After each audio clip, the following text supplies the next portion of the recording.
हाँ जी, तो कैसे हैं आप सब? आई होप आप बहुत अच्छे से होंगे और अपने-अपने एग्ज़ाम की तैयारी कर रहे होंगे। तो मैं सरोज स्वागत करती हूँ आपका आज एक और नई क्लास के साथ और आज की क्लास जो है वो भी बहुत ज़्यादा इंटरेस्टिंग जो है वो रहने वाली है। तो चलिए बताती हूँ क्लास जो है वो आपको पता है सीटेट के लिए ये क्लासेस हमारी जो है वो चल रही हैं और साथ में अगर आप एचपी, टीजीटी कमीशन, ईएमआरएस उसकी तैयारी कर रहे हो यानी कि एकलव्य वाला एग्ज़ाम आपने फ़िल किया हुआ है, उसके लिए भी ये इम्पोर्टेंट क्वेश्चंस हैं। तो मतलब हर तरह के एग्ज़ाम के पॉइंट ऑफ व्यू से आज की क्लास जो है वो बहुत ज़्यादा इम्पोर्टेंट रहने वाली है। क्योंकि आज की क्लास का टॉपिक है जीके प्लस एसएसटी, ठीक है? तो इसमें एसएसटी के भी कुछ क्वेश्चन रहेंगे लेकिन मैक्सिमम क्वेश्चन आज की क्लास के जीके के रहने वाले हैं, ठीक है? तो इसमें इंटरनेशनल, नेशनल जीके जो है वो रहने वाला है आज की क्लास में।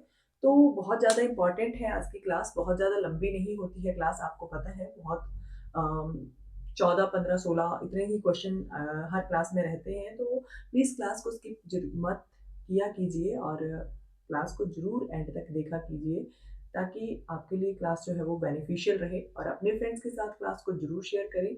अगर आप चैनल पर नए आए हो, आपने चैनल को अभी तक सब्सक्राइब नहीं किया है, तो प्लीज़ चैनल को भी ज़रूर सब्सक्राइब कर लें और मुझे कमेंट करके एंड में ज़रूर बताएँ कि आपको मेरी क्लासेस जो है वो कैसी लगी। तो चलिए आज की क्लास की बात कर रहे हैं हम। तो आज की क्लास में मैंने आपको बताया कि हम पढ़ रहे हैं जीके प्लस एसएसटी के क्वेश्चंस, ठीक है? तो बहुत ज़्यादा इम्पोर्टेंट है आजकल आपको पता है हर तरह के एग्ज़ाम जो है वो फिल के हो रहे हैं। जैसे सीटेट के एग्ज़ाम की डेट भी आ चुकी है। 8 फरवरी तक की डेट दी हुई है। अगर कोई इश्यू नहीं हुआ तो 8 फरवरी को सीटेट का एग्ज़ाम जो है वो हो जाएगा। तो टाइम बहुत कम है और आपको पता है मटेरियल बहुत ज़्यादा होता है सीटेट के एग्ज़ाम में भी। तो ये जो एसएसटी है, इसको पक्का करना बहुत ज़्यादा ज़रूरी हो जाता है। तो चलिए मैं आपको बिना टाइम गँवाए अब शुरू करती हूँ ये क्वेश्चंस। तो ये जो पहला क्वेश्चन है यहाँ पे पूछा गया हुआ है, जीके का क्वेश्चन है कि ऐसा कौन-सा शहर है जो 7 द्वीपों का शहर कहा जाता है, ठीक है? ऐसा कौन-सा शहर है जिसको 7 द्वीपों का शहर कहा जाता है? तो 7 द्वीपों का शहर कहा जाता है मुंबई को, ठीक है? मुंबई को 7 द्वीपों का समूह कहा जाता है क्योंकि ये 7 अलग-अलग द्वीपों से मिलकर बना हुआ है और इसको सबसे घनी आबादी वाला शहर भी कहा जाता है, ठीक है? तो सबसे घनी आबादी वाला शहर भारत का अगर आपसे पूछा जाता है तब भी मुंबई होगा और अगर आपसे पूछा जा रहा है कि 7 द्वीपों का शहर के रूप में किसको जाना जाता है तब भी मुंबई होगा, ठीक है? अगर सिनेमा जगत की नगरी पूछी जाती है तब भी मुंबई ही आंसर होगा, ठीक है? तो इसी तरह से छोटे-छोटे क्वेश्चन जो हैं वो रिलेट करके आप ज़रूर याद रखा कीजिए ताकि आपके लिए एग्ज़ाम में बैठते टाइम ये आसानी हो जाए कि अगर एग्ज़ामिनर जो है सेम ऐसा क्वेश्चन ना पूछा जाके अगर घुमा-फिरा के भी क्वेश्चन आपसे पूछते हैं तो भी आप उसका आंसर देने में एक तरह से कंफर्टेबल महसूस कर सको, ठीक है? चलिए बात करते हैं नेक्स्ट क्वेश्चन की। हिस्ट्री से रिलेटेड ये क्वेश्चन आ रहा है, एसएसटी का क्वेश्चन है यानी कि तो गुलबदन बेगम किसकी पुत्री थी? अच्छा मैं बहुत बार आपको पिछली क्लासेस में बता चुकी हूँ कि गुलबदन बेगम कौन थी? हुमायूँनामा की रचयिता, ठीक है? हुमायूँनामा की रचना की थी गुलबदन बेगम ने। अच्छा गुलबदन बेगम थी कौन? तो गुलबदन बेगम थी बाबर की पुत्री, ठीक है? किसकी पुत्री थी? बाबर की पुत्री थी। यानी कि ये हुमायूँ की सगी बहन ना होके ये हुमायूँ की सौतेली बहन थी, ठीक है? तो ये हुमायूँ की सौतेली बहन थी। कौन थी? गुलबदन बेगम और इसने अपने भाई यानी कि अपने सौतेले भाई हुमायूँ की जो भी घटनाएँ होती थी उस टाइम में या जो भी उसकी युद्ध विजय थी या पराजय थी, जो भी था, तो हुमायूँ के जीवन परिचय के बारे में हुमायूँनामा में गुलबदन बेगम के द्वारा लिखा गया है, ठीक है? तो आपको पता है बाबर ने अपनी आत्मकथा स्वयं लिखी है बाबरनामा में, तो ये बाबर की पुत्री थी, ठीक है? हुमायूँ की सौतेली बहन थी, अगर आपसे पूछा जाता है कि जो गुलबदन बेगम थी वो क्या हुमायूँ की सगी बहन थी? तो सगी बहन नहीं थी, ये हुमायूँ की सौतेली बहन थी, यानी कि ये बाबर की ही पुत्री थी और अकबर से अगर गुलबदन बेगम का संबंध पूछा जाता है, तो ये अकबर की बुआ थी, ठीक है? तो क्योंकि हुमायूँ का पुत्र था अकबर, तो अगर हुमायूँ की बहन हुई गुलबदन बेगम, तो अकबर की नेचुरली बुआ ही लगी, तो ये भी आपने याद रखना है कि बाबर की पुत्री थी, हुमायूँ की बहन थी और अकबर की बुआ थी, ठीक है? तो ये इसी तरह से रिलेट करके आपने याद रखना है और इसने हुमायूँ नामा की रचना जो थी वो की थी। गुलबदन बेगम ने अपने भाई हुमायूं के जीवन काल की रचना जो थी वो हुमायूंनामा में की थी। ठीक है, तो ये भी क्वेश्चन बन जाता है। एक ही क्वेश्चन से मैंने आपको 5 से 6 क्वेश्चन जो है वो बनाकर बता दिए हैं कि किस तरह से एग्जामिनर जो है वो आपसे पूछ सकते हैं क्वेश्चन। ठीक है, चलिए बात करते हैं नेक्स्ट क्वेश्चन की। नेक्स्ट क्वेश्चन में है कि मानव के लिए एक धर्म, एक जाति, वो एक ईश्वर, ये नारा किसने दिया था? तो मानव के लिए वैसे तो बहुत सारे नारे जो हैं हमारे बहुत ज्यादा प्रचलित हैं, बहुत ज्यादा फेमस हुए हैं, लेकिन ये वाला नारा आपके लिए नया होगा। क्यों नया होगा? क्योंकि आपने अभी तक ये सुना ही नहीं होगा कि एक धर्म, एक जाति और एक ईश्वर। मानव के लिए एक धर्म, एक जाति और एक ईश्वर का होना चाहिए, ये नारा जो था वो ये किसने दिया था? तो ये दिया था केरला के एक धर्म सुधारक थे। ठीक है, केरला के एक समाज सुधारक या धर्म सुधारक आप कह सकते हो, वो थे। उनके द्वारा ये नारा जो था वो दिया गया था, तो वो थे श्री नारायण गुरु। ठीक है, श्री नारायण गुरु ने अपने जो भी संघर्ष थे उनकी जाति को लेकर, उनके धर्म को लेकर, उनके भगवान को लेकर, ठीक है, तो जो भेदभाव किए जाते थे पहले, ऊंच नीच जो की जाती थी, उसको लेकर अपने संघर्षों को देखते हुए उन्होंने ये नारा बनाया था कि मानव जो है वो एक ही तरह का है। हर मानव जो है वो एक समान है। उसकी चाहे वो कितना भी ऊंची जाति का है, कितना भी नीची जाति का है, मानव जो है उसके शरीर में रक्त ही बह रहा है।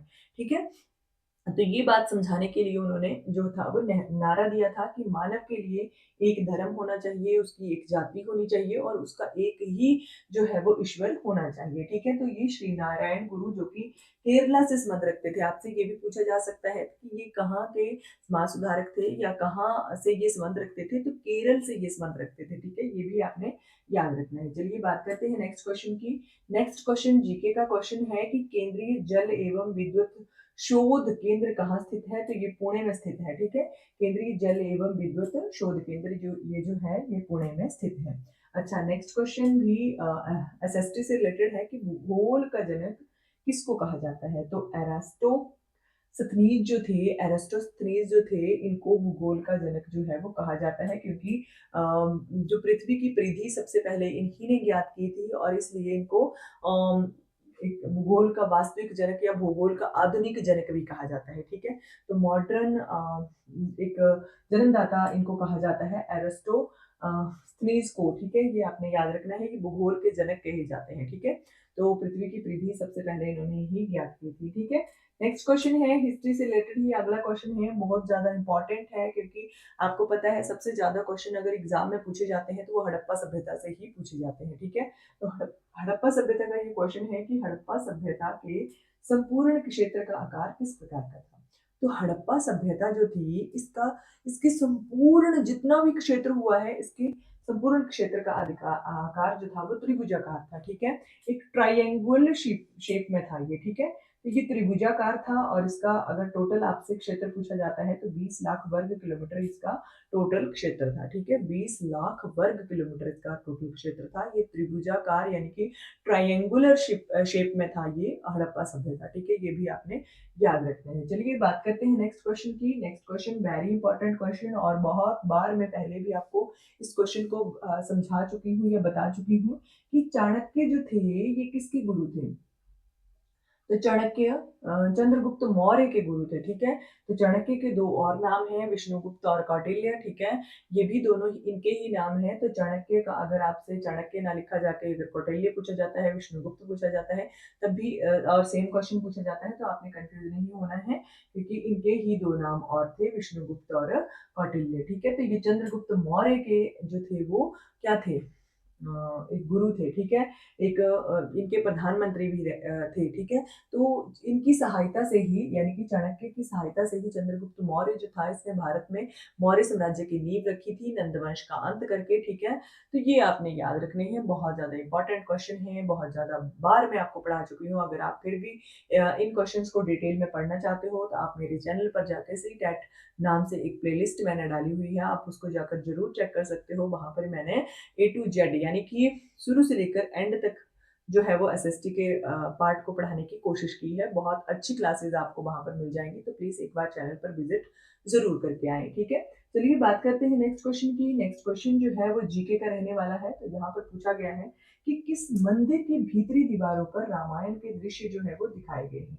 ठीक है। तो ऐसा कौन सा मंदिर है जिसकी भीतरी दीवारों के ऊपर जो है वो रामायण के दृश्य जो है वो दर्शाए गए हैं, ठीक है। ये है हजारा राम मंदिर, जो कि कर्नाटका के हम्पी में है, ठीक है।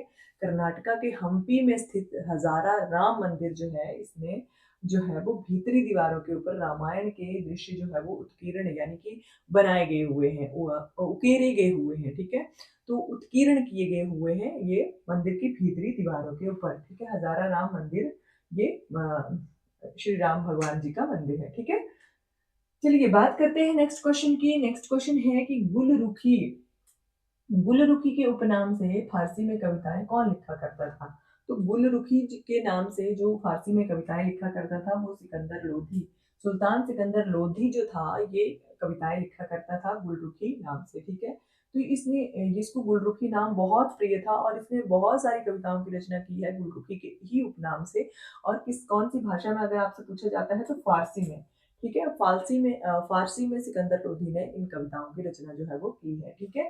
तो ये आपने याद रखना है। चलिए बात करते हैं नेक्स्ट क्वेश्चन की। नेक्स्ट क्वेश्चन जो है ये जीके का रहेगा कि आदम का पुल किन दो देशों के मध्य स्थित है, ठीक है। तो आदम का पुल जो है ये भारत और म्यांमार के बीच में स्थित है, ठीक है। भारत और म्यांमार के बीच में ये आदम का पुल जो है वो स्थित है। चलिए बात करते हैं नेक्स्ट क्वेश्चन की। नेक्स्ट क्वेश्चन भी जीके का ही क्वेश्चन है। यहाँ पर पूछा गया है कि वर्तमान भारत में किस स्थान को सफेद पानी, वो काला पानी तो आपने सुना होगा, अंडमान निकोबार को कहा जाता है, ठीक है। तो भारत में अगर सफेद पानी आपसे पूछा जा रहा है तो ये भी इंपॉर्टेंट ही है। तो वर्तमान में जो सफेद पानी के नाम से जाना जाता है वो है सियाचिन, ठीक है। सियाचिन को क्यों सफेद पानी के नाम से जाना जाता है? क्योंकि आपको पता है यहाँ पर बहुत ज्यादा बर्फ जो है वो गिरी रहती है। 6 12 महीने जितने भी मतलब डेज होते हैं, हर तरह के मौसम में यहाँ पर जो है वो एक तरह से बर्फ की सफेद चादर जो है वो बिछी ही रहती है, इसलिए इसको सफेद पानी का नाम दिया गया है। जिस तरह से अंडमान निकोबार को काला पानी का नाम दिया गया हुआ है, उसी तरह से इसको सफेद पानी का नाम जो है वो दिया गया है सियाचिन को, ठीक है। सियाचिन आपने याद रखना है, इसको सफेद पानी का नाम जो है वो दिया गया है। चलिए बात करते हैं अब नेक्स्ट क्वेश्चन की। नेक्स्ट क्वेश्चन भी इंपॉर्टेंट है बहुत ज्यादा, कि भारत कौन से देश के साथ जो है वो अपनी स्थलीय सीमा बनाता है। मतलब कि यहाँ पे क्वेश्चन पूछा गया है कि कौन से देश के साथ सबसे लंबी स्थलीय सीमा सीमा जो है वो बनाता है, ठीक है। तो सबसे लंबी अगर स्थलीय सीमा पूछी जाती है आपसे तो कौन से देश के साथ बनाता है? बांग्लादेश के साथ सबसे लंबी स्थलीय सीमा ये बनाता है भारत, ठीक है। बाकी देशों के साथ जैसे कि आपको पता है कि भारत का मान लो ये नक्शा है भारत का, तो यहाँ पर अगर बांग्लादेश आ रहा है तो बांग्लादेश के साथ ही भारत जो है वो सबसे लंबी अपनी जो है वो स्थलीय सीमा शेयर करता है, ठीक है। ये आपने याद रखना है, ठीक है। तो बहुत ज्यादा इंपॉर्टेंट है ये क्वेश्चन। चलिए बात करते हैं नेक्स्ट क्वेश्चन की। नेक्स्ट क्वेश्चन है कि कश्मीर, जम्मू कश्मीर राज्य का वह हिस्सा जिस पर चीन का अधिकार है वो क्या कहलाता है, ठीक है। तो जम्मू कश्मीर राज्य जो है आपको पता है शुरू से ही विवाद का ही एक कारण रहा है, ठीक है। जब से भारत आजाद हुआ है तब से जम्मू कश्मीर जो है एक विवाद का कारण रहा है। पहले यहाँ पर धारा 370 लगाई गई हुई थी, जो कि मोदी और अमित शाह के द्वारा ये धारा जो थी वो हटाई गई थी, ठीक है। तो ये जम्मू कश्मीर जो है शुरू से ही एक विवाद का कारण रहा है, ठीक है। तो इसका वह हिस्सा जो चीन का अधिकार है जिसके ऊपर, ठीक है वो जम्मू कश्मीर का ही, लेकिन उसके ऊपर चीन का अधिकार है, तो उसको क्या कहा जाता है? तो उसको अक्साई चीन कहा जाता है। क्या चीन कहा जाता है? उसको अक्साई चीन कहा जाता है। जम्मू कश्मीर का वह भाग जहां पर जो है वो चीन जो है वो अधिकार जमाता है, ठीक है। चीन जो है वो कहता है कि ये मेरा चीन है, ठीक है। तो है वो जम्मू कश्मीर का ही भाग, लेकिन उसको अक्साई चीन के नाम से जाना जाता है, ठीक है। चलिए बात करते हैं नेक्स्ट क्वेश्चन की। नेक्स्ट क्वेश्चन हिस्ट्री से रिलेटेड है कि सर्वप्रथम जो है वो इंडिया शब्द का प्रयोग जो था वो भारत में किस भाषा के लिए, किस भाषा में किया गया था? तो इंडिया जो है ये यूनानी भाषा में इसका प्रयोग जो था वो किया गया था। आपको पता है सबसे पहले बहुत सारी यूनानी शक्तियाँ भारत में आई हुई हैं। तो सबसे पहले जो अगर कोई भारत में आया है तो वो है पुर्तगाली, ठीक है? पुर्तगालियों में भी अगर आपसे नाम पूछा जाता है कि कौन सबसे पहले भारत में आया था, तो वो था वास्को डी गामा, जो कि 1498 में भारत में समुद्री मार्ग के द्वारा आया था। तो अगर आपसे क्वेश्चन पूछा जाता है कि समुद्री मार्ग की खोज किसने की थी, तो वो अभी आपको पता होना चाहिए, वास्को डी गामा ने ही की थी। वो पहली बार 1498 में भारत में आया था समुद्री मार्ग से, ठीक है? तो बहुत सारी यूनानी शक्तियाँ उसी उसके बाद अंग्रेज, उसके बाद मतलब डच, पुर्तगाली, मतलब हर तरह की जो यूनानी शक्तियाँ हैं व्यापारिक केंद्र स्थापित करने के लिए, कुछ अपने फ़ायदे के लिए, मतलब हर तरह की व्यापारिक शक्तियाँ हैं, या फिर एक तरह से आप लुटेरे कह लो, बहुत सारे आक्रमणकारी जो थे वो भी भारत में प्रवेश कर चुके थे, ठीक है? तो इंडिया शब्द का जो प्रयोग किया है भारत के लिए, वो किस भाषा में सबसे पहले किया गया था? तो वो यूनानी भाषा में किया गया था। ये आपने याद रखना है, इम्पोर्टेंट है, बहुत ज़्यादा ज़रूरी क्वेश्चन ये है हमारे एग्जाम के पॉइंट ऑफ व्यू से। चलिए बात करते हैं नेक्स्ट क्वेश्चन की। यहाँ पर पूछा गया है कि किसे प्रशांत महासागर की पार सड़क कहा जाता है? पार सड़क क्यों कहा जाता है, और कौन है जो प्रशांत महासागर की पार सड़क है? तो वो है हवाई, ठीक है? हवाई को प्रशांत महासागर की पार सड़क जो है वो कहा जाता है। ये भी इम्पोर्टेंट है। चलिए बात करते हैं नेक्स्ट क्वेश्चन की और आज की क्लास के लास्ट एंड फाइनल क्वेश्चन की कि किस अनुच्छेद में भारत सरकार के कार्यों का वर्णन जो है वो किया गया हुआ है, ठीक है? तो ऐसा कौन सा अनुच्छेद है जहां पर भारत सरकार के कार्यों का वर्णन है? तो वो है आर्टिकल 77, ठीक है? आर्टिकल 77 जो है उसमें भारत सरकार के कार्यों का वर्णन किया गया हुआ है। बाकी मैं आपको बहुत आसान तरीके से पहले पढ़ा चुकी हूँ या बता चुकी हूँ कि मौलिक अधिकार कहाँ से कहाँ तक हैं, उसके बाद फंडामेंटल राइट्स जो हैं वो मैंने आपको बता दिए, उसके बाद फंडामेंटल ड्यूटीज़ डीपीएसपी जो है वो कहाँ से कहाँ तक है, तो ये सब आपने याद रखना है। और मेन मेन सभी को पढ़ भी लेना है कि कौन से आर्टिकल में कौन सा, जैसे कि अनुच्छेद 32 की बात करूँ मैं, तो सबसे ज़्यादा इम्पोर्टेंट उसको इम्पोर्टेंस जो है वो भीमराव अम्बेडकर जी के द्वारा दी गई है, कि जो कि भारत संविधान निर्माता भी थे, उन्होंने उसको भारत के संविधान की आत्मा तक कह दिया है, ठीक है? तो बहुत ज़्यादा इंपॉर्टेंट क्वेश्चन है अनुच्छेद से रिलेटेड। तो ये आपने मेन मेन क्वेश्चन जो है वो एग्जाम के पॉइंट ऑफ व्यू से जो भी आपको लगता है कि ज़रूरी है, तो वो आपने जरूर पढ़ के जाने हैं, ठीक है? तो कौन सा ऐसा अनुच्छेद है जो कि भारत सरकार के कार्यों का वर्णन करता है? तो वो आर्टिकल 77 है, जहाँ पे भारत सरकार के जितने भी कार्य हैं उनका वर्णन आपको देखने को मिलता है, ठीक है? तो आज की क्लास के लिए बस इतना ही। आई होप आपको आज की क्लास बहुत ज़्यादा इंटरेस्टिंग लगी होगी, आप बहुत ज़्यादा एन्जॉयफुल आज की क्लास रही होगी। बहुत ज़्यादा इंटरेस्टिंग क्वेश्चंस मैं आपके लिए ढूँढ के लेके आती हूँ, तो प्लीज़ क्लास को लाइक करके ज़रूर जाइएगा और मुझे कमेंट करके ज़रूर बताएँ कि आपको मेरी क्लासेस जो हैं वो कैसी लगती हैं।